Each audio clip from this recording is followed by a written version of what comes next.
Hi students, अब हम 12th class के फ्लेमेंको बुक का 6th लेसन पढ़ते हैं। तो लेसन का नाम हमारा क्या है? The poet and the pancakes. इसका जो राइटर है वो है अशोकामित्रन। इसके अंदर एक मेन कैरेक्टर है, उसका नाम है सुब्बू। ये जो लेसन है, अशोकामित्रन एक तमिल राइटर है। इसके अंदर है ना, ये नेशनल इंटीग्रेशन के ऊपर बात करता है कि जब पोइट एंड पैनकेक्स एक कंपनी थी जिसके अंदर क्या होता था, एक्टर्स अपना रोल करते थे, फिल्में बनाते थे। तो फिल्मों के बारे में बता गया कि कैसे इनका डिपार्टमेंट होता था, कैसे किसी एक्टर को सजाते संवारते थे, कौन किसकी कैसे शूटिंग करता था, शूटिंग कैसे होती थी, इंडोर होती थी, आउटडोर होती थी। इसकी एक बुक थी माई लाइफ विद बॉस, उसके बारे में इसका जिक्र करता है। उस बुक का ये कुछ पार्ट लिया है इसने। इसके अंदर इसने बताया है कि स्टेफन स्पेंडर नाम का एक एडिटर भी आता है, एमआरए का जिक्र भी होता है। तो ये सारी चीज़ें नाम इस लेसन स्टोरी के माध्यम से पढ़ेंगे। देखिए आप। In the beginning of the essay the writer describe the makeup department of the Gemini Studios. इस पाठ की शुरुआत के अंदर जो लेखक है वो मेकअप डिपार्टमेंट का वर्णन करता है जेमिनी स्टूडियो के। This department was in the upstair of A building. ये जो डिपार्टमेंट है ना, वो एक बिल्डिंग की सीढ़ियों के ऊपर था। It was believed that this building was once Robert Clive's stables. ऐसा माना जाता है कि एक समय में ये जो बिल्डिंग थी ना, रॉबर्ट क्लाइव का अस्तबल होता था। The department had the look of hair cutting salon. Department है ना, एक नाई की दुकान के जैसा दिखाई देता था। There were incandescent lights at all angles around the dozen large mirror. दर्जनों शीशों के कोने के अंदर बड़ी बड़ी तेज़ लाइटें होती थी। These lights were glowing with heat. इन लाइटों का जो प्रकाश था वो बहुत तेज़ होता था। So those who were subjected to makeup had to suffer a lot of hardship. इसलिए जिसको भी सजाना संवारना होता था उसको बहुत परेशानियों का सामना करना पड़ता था। The makeup department was first headed by a Bengali. जो मेकअप डिपार्टमेंट था वो पहले एक बंगाली के द्वारा चलाया गया। He was succeeded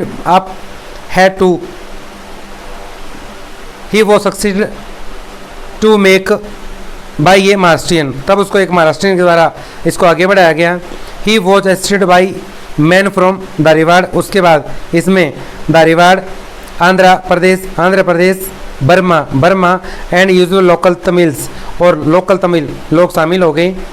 दस the makeup department was a example of national integration. इस प्रकार जो मेकअप डिपार्टमेंट था ना, वो राष्ट्रीय एकता का एक उदाहरण था।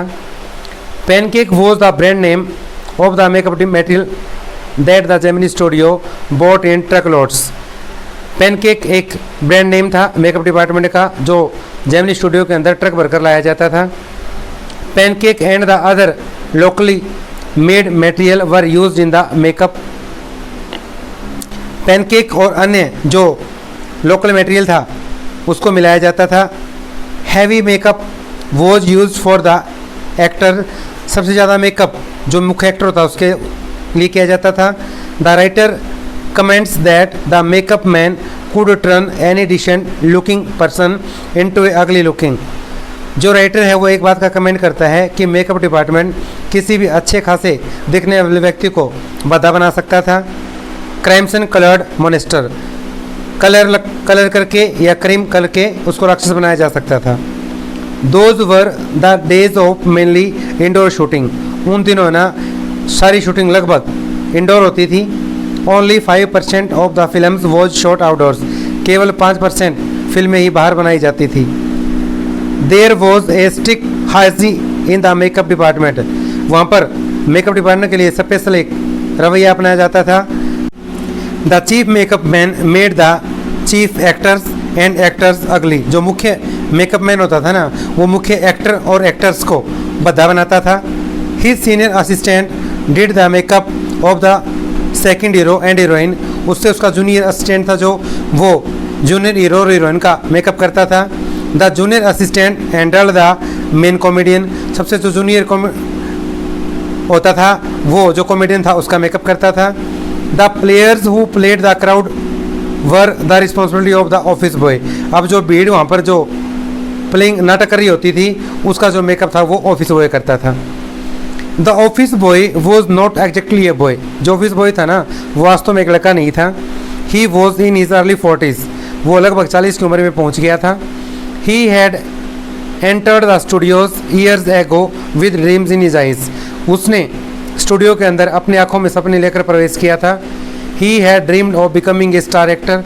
वो एक मुख्य एक्टर और टॉप स्क्रीन राइटर, डायरेक्टर या लिरिक्स संगीतकार, राइटर बनने के सपने लेकर आया था।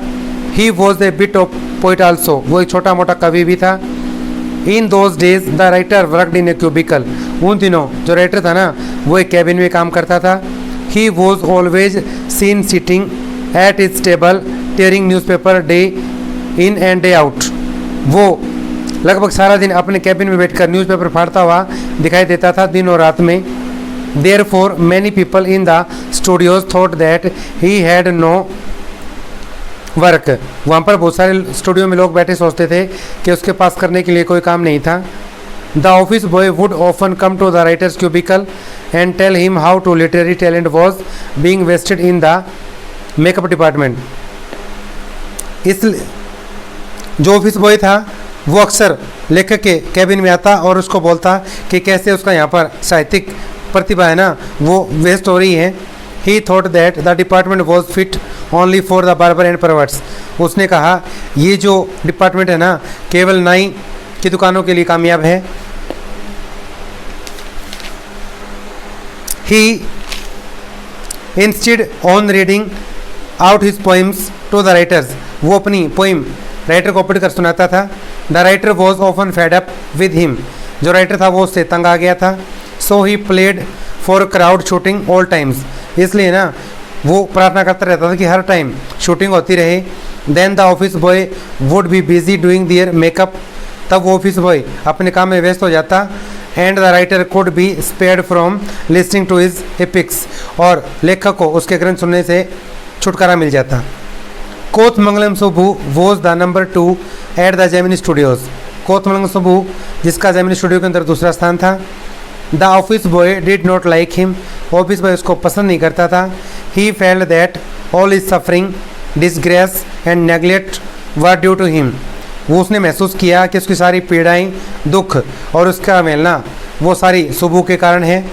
Subbu had entered the studio in more uncertain and difficult times. Subbu ने स्टूडियो के अंदर अनिश्चित और मुश्किल समय में प्रवेश किया था। Then there were no family established film producing company और स्टूडियोज़। उस समय ना मुश्किल से कोई कंपनी या स्टूडियोज़ होता था। In education also he was not more formally educated then the office boy. यदि हम शिक्षा की बात करें तो वो ऑफिस बॉय से ज़्यादा पढ़ा लिखा नहीं था। बाई बीइंग ए ब्राह्मण होने के कारण he had exposure to more affluent situation and people. उसका लोगों के अंदर अधिक प्रभाव बना हुआ था। Shubhu had the ability to look cheerful at all time. Shubhu के अंदर एक खूबी थी, वो हर समय खुश रहता था। Even after having had in A flop film. यद्यपि इसके बावजूद उसके हाथ में जितनी भी फिल्में लगी ना वो सारी फ्लॉप थी। He could never do thing on his own. वो कभी अपने लिए कुछ नहीं करता था। But is sense of loyalty made him identify himself with the boss. लेकिन उसकी जो वफादारी थी ना उसने बॉस के सामने एक अलग पहचान बना ली थी। ही used all his energy and creativity for the advantage of the boss. वो अपनी सारी ऊर्जा और क्रिया शक्ति को बॉस के फ़ायदे के लिए प्रयोग करता था। He was tailor made for films. वो स्पेशल फिल्मों के लिए बना हुआ था। Whenever the producer told him about any problem, जब प्रोड्यूसर उसको कोई समस्या बताता, he would come out with a solution. वो एक सॉल्यूशन के साथ उसका समाधान कर देता। If the producer was not satisfied, यदि प्रोड्यूसर संतुष्ट नहीं होता, he would suggest 14 more alternative. वो 14 विकल्प और बताता। Film making seemed easy with a man like Subbu around. फिल्में बनाना शुभू जैसे व्यक्ति के लिए एक आसान काम था। It was Shubhu who gave direction and definition to Gemini studios during its golden years. यह शुभू ही था जिसने स्टूडियो को एक नई दिशा प्रदान की थी उसके सुनहरे दिनों में। He was a poet also. वो एक कवि भी था। And he chose to write for the message, और वो टुकड़ों में कविताएं लिखता था।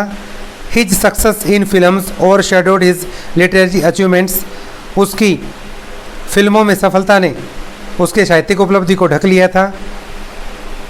He compose several original story poems folk song style, उसने ना लोकगीत के ऊपर भी कई कविताएं लिखी।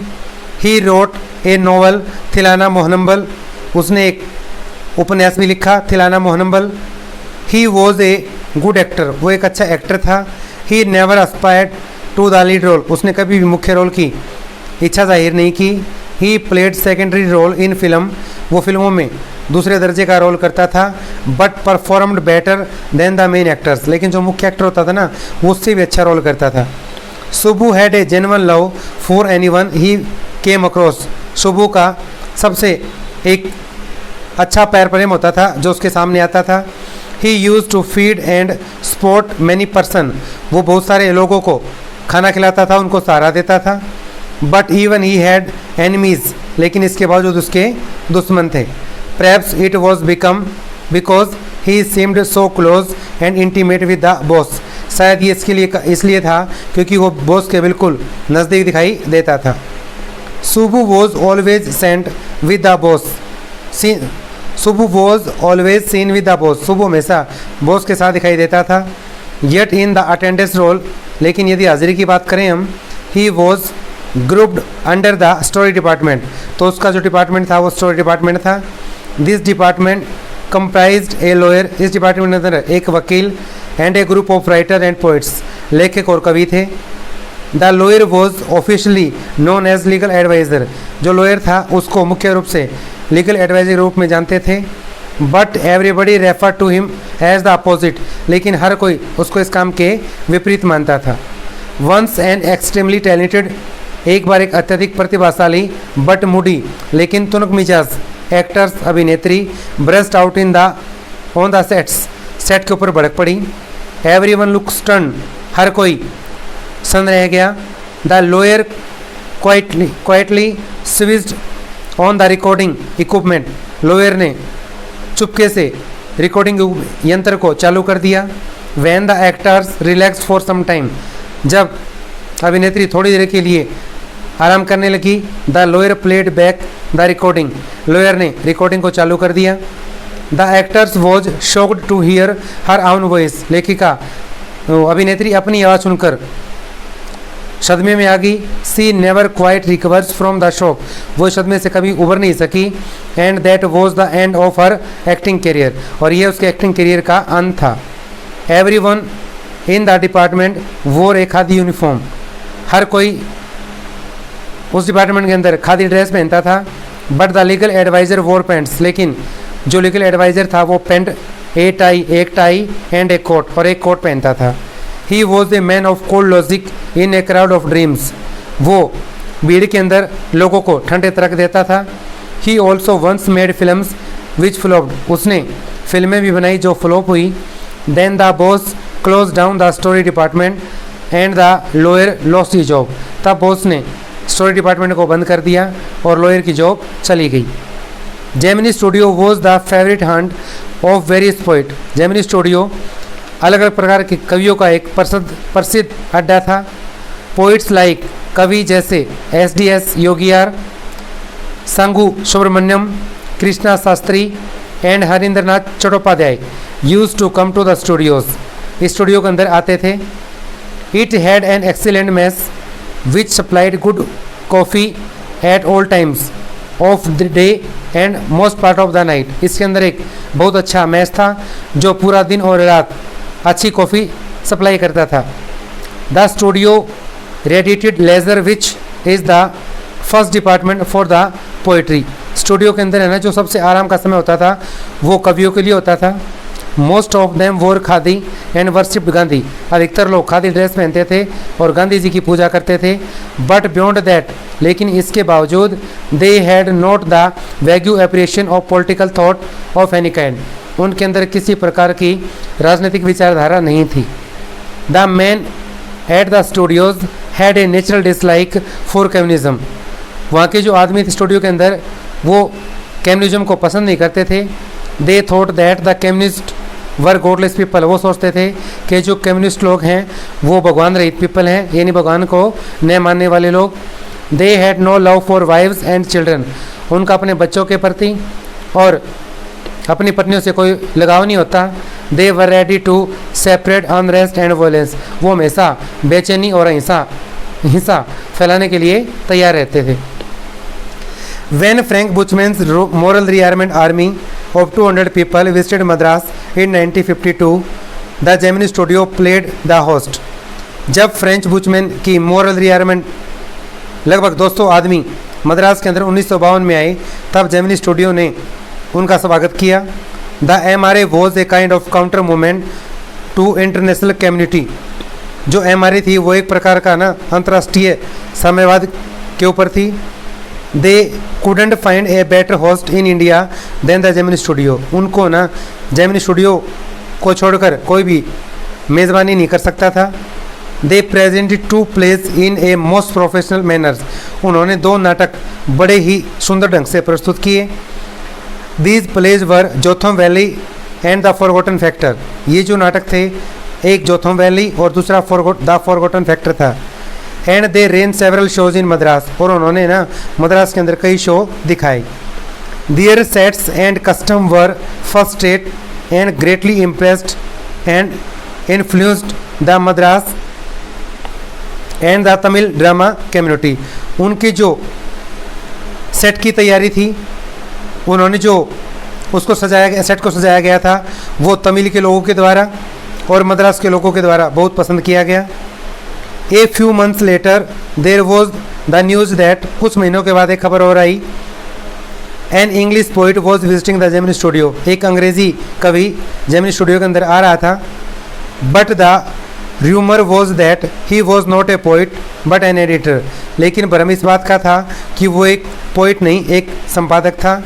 Mister Vasan, the boss of Gemini studio, was also the editor of a popular Tamil weekly. Mister Vasan जो जेमिनी स्टूडियो का बॉस था, वो भी एक एडिटर था तमिल वीकली का। Then the day of the poets arrival came, तब वो दिन आ गया जब वो पोइट आया। He arrived around the 4 in the afternoon, वो लगभग दोपहर के 4 बजे आया। ही वॉज ए टॉल मैन, वो एक लंबा आदमी था। वॉज वेरी इंग्लिश, बिल्कुल अंग्रेज। एंड वेरी सीरियस, बिल्कुल गंभीर। The boss read a long speech, boss ने एक लंबा भाषण पढ़ा। He did not know much about the English poet, वो इंग्लिश पोइट के बारे में अधिक नहीं जानता था। The speech was all in the most general terms, के जो स्पीच था ना वो बिल्कुल सामान्य भाषा में किया गया था। देन द पोइट स्पोक, तब कवि बोला। He spoke in a such an accent that none among the audience could understand him, उसने ऐसे शब्दों का प्रयोग किया कि हम में से किसी भी ऑडियंस को उसकी बात समझ में नहीं आई। He left after speaking for an hour, वो 1 घंटा बोलने के बाद चला गया। The audience also dispersed in utter bafflement, जो ऑडियंस थी ना वो भी परेशान हो गई। They wondered what an English poet was doing in a film studio which made Tamil films, वो इस बात के लिए हैरान थे एक अंग्रेज़ी कवि इस स्टूडियो में अंदर क्या कर रहा है जो तमिल फिल्में बनाता है। The Hindu A daily from Madras, Hindu जो मद्रास का डेली प्रकाशन होता था, पब्लिश ए स्मॉल अनाउंसमेंट, उसने एक छोटी सी प्रकाशन किया। That the short story content has been organised by the British magazine name the encounter, के उसके अंदर एक छोटी सी कोने के अंदर स्टोरी को प्रकाशित किया जाएगा, उसका नाम था the encounter. The author wanted know about the periodical before sending his story, लेखक है ना स्टोरी भेजने से पहले ना इसके बारे में जानना चाहता था। He got a copy of the encounter from the British library, उसने ब्रिटिश लाइब्रेरी से एनकाउंटर की एक कॉपी ली। When he read the name of the poet, जब उसने कवि का नाम पढ़ा, he recalled that it was the same poet who had visited the Gemini studios, उसको याद आया ये वही कवि था जो जेमिनी स्टूडियो के अंदर आया था। ही वॉज स्टेफन स्पेंडर, उसका नाम स्टेफन स्पेंडर था। Years later when the author was not on the staff of the Gemini studio, सालों के बाद जब जो लेखक था जेमिनी स्टूडियो स्टाफ का मेंबर नहीं था। He generally bought books at reduced price, कम कीमत वाली पुस्तक उसको अपने ओर आकर्षित करती थी। One day he got a book called the goat that had failed, एक दिन उसको एक पुस्तक मिली जिसका टाइटल था the goat that failed. He had 6 essays written by 6 famous writer, इसके अंदर 6 ऐसे लिखे गए थे 6 प्रसिद्ध राइटरों के द्वारा। They describe their joining communism and the disillusionment with it, उन्होंने इसके अंदर साम्यवाद और भ्रम का वर्णन किया गया था। दीज राइटर्स वर, ये लेखक थे Andre Gide, Richard Wright, Ignazio Silone, Arthur Koestler, Louis Fischer and Stephen Spender. Now everything became clear to the author, अब लेखक के लिए सब कुछ क्लियर हो गया था। The boss of Gemini studio may not have much to do with Stephen poetry, जो जेमिनी स्टूडियो का बॉस था उसको शायद स्पेंडर की पोएट्री से कुछ लेना देना हो या न हो, but he had definitely nothing to do with communism, लेकिन उसका निश्चित रूप से साम्यवाद से कोई मतलब नहीं था। द गॉड दैट फेल्ड, भगवान जो फेल हो गया। तो ये हमारा लेसन था पोएट एंड पैनकेक्स, इसको हमने पढ़ा। उम्मीद करते हैं आपको ये वीडियो अच्छी लगी होगी। अगर वीडियो अच्छी लगे लाइक करें, शेयर करें एंड सब्सक्राइब करें। धन्यवाद।